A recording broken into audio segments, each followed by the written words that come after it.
Good evening. I'm Mahesh. I born in 1979. Maybe I'll be here up to my death, maybe 2030 or 40 if the world exists. I just want to know where I was before 1979, where I'll be after my death. If I have been meant to be here in this world for this certain period, who am I representing? The brother asked the question that he was born in 1979 and today he's in UAE. He wants to know where will he be afterwards. He will be saying most probably be here till 2030 if the world exists. Where will he be after he dies? And who are you representing?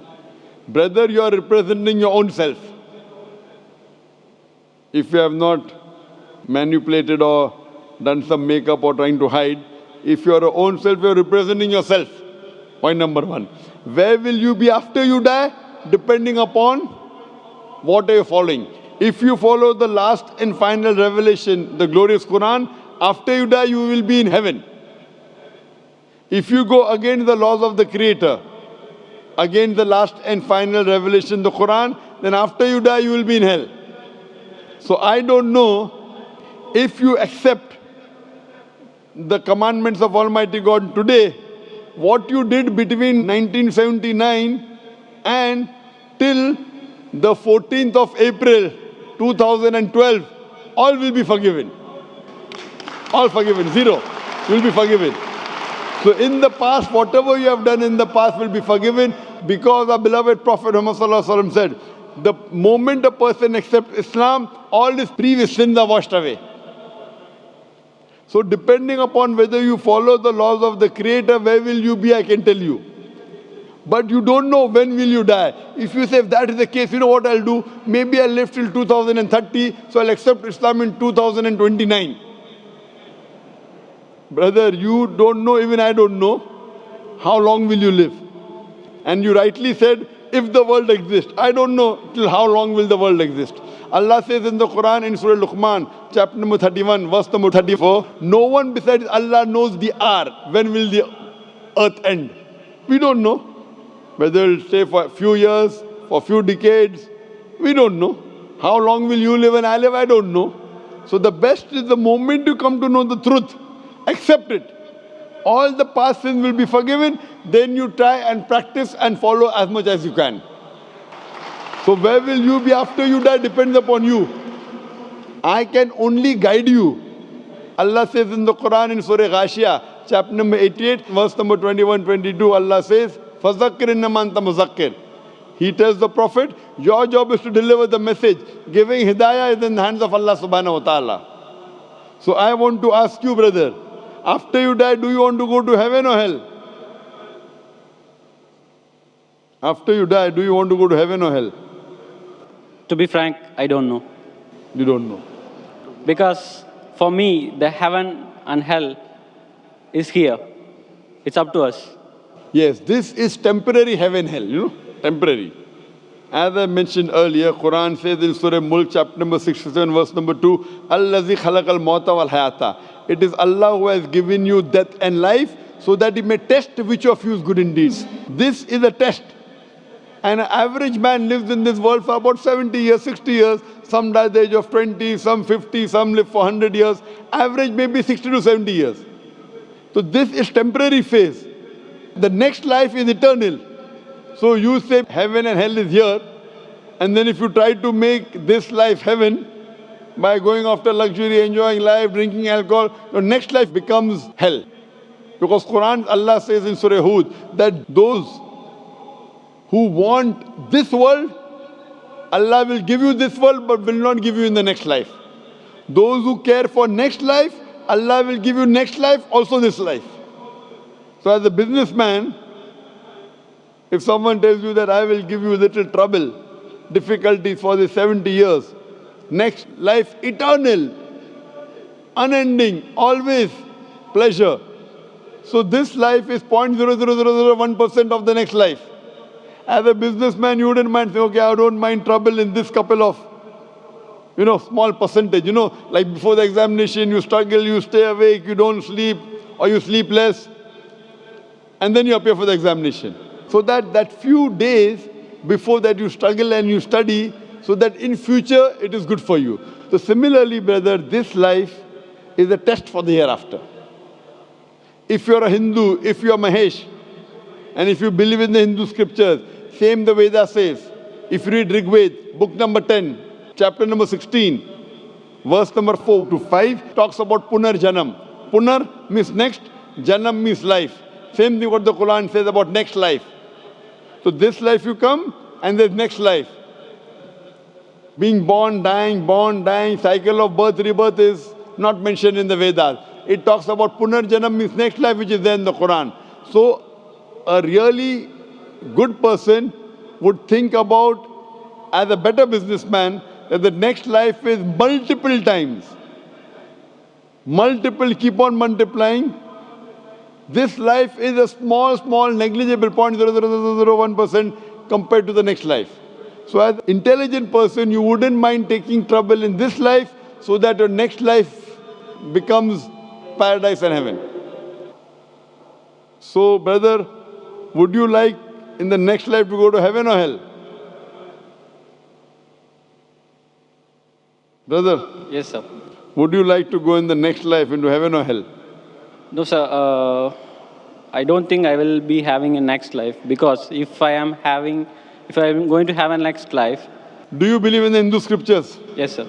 You believe? Do Not you believe in the Vedas? Scriptures, some of the points. Do you believe in the Vedas? Yes. I don't know big about the Vedas. But you believe it to be sacred, correct? Sorry? Do you believe it to be from God? No, I feel I am God. You are God.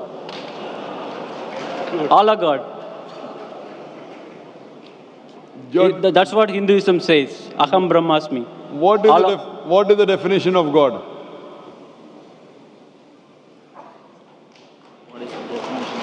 I don't know. I am God, you are God. What is the definition of God? I don't know. That means you don't know, I don't know. I know myself. Okay. You say you are God, I am God. We all are part of God. I am asking you what is the definition of God, and you say I don't know. Are you talking English or what? I'm talking English. What is the definition of God? I cannot define, sir. Just I can feel. So without defining, you're saying you are God and I am God? But I can realize, sir. God is everywhere in all of us. What we are is God. the definition of God? Then I will say whether God is everywhere, you are God or not. First, give me the definition of God. If your definition of God is only wrong, I said, this is not God what I'm talking about. What is the definition of God? I don't know to define, sir, exactly in words. So that means you do not believe. I'm not talking about the God which you're talking about. So you should ask me what is the definition and I'll tell you. Yes, sir. Can you explain me? If you don't know what you should do, you should ask or not. Yes. So ask me, I will tell you.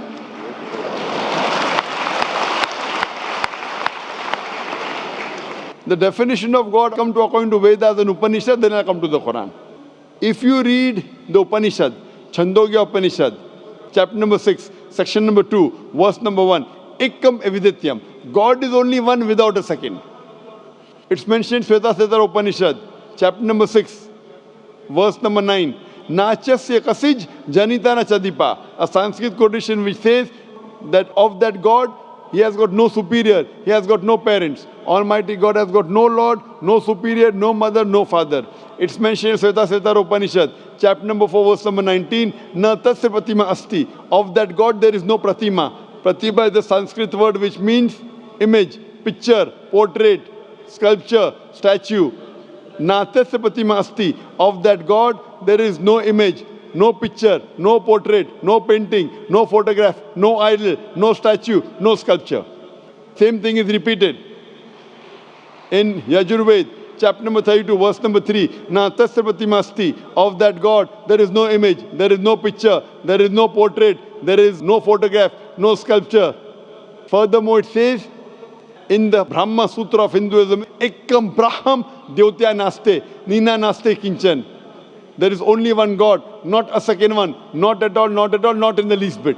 So based on this definition, God is one, There's nothing like him. And the Quran further says in Surah Ikhlas, chapter number 112, verse number 1 to 4, the definition of God is, Qul huwallahu ahad. Say it's Allah one and only. Allahu samad. Allah the absolute eternal. Lam yalid wa lam yulad. He begets not, nor is he begotten. Wa lam yakul lahu kufuwan ahad. There's nothing like him. Qul huwallahu ahad. Say it's Allah one and only. Are you the only human being? Am I the only human being? Yes or no? Yes or no? I'm a human being. Are you the only human being? Only one? No. No. I'm one of the... Qul huwallahu ahad.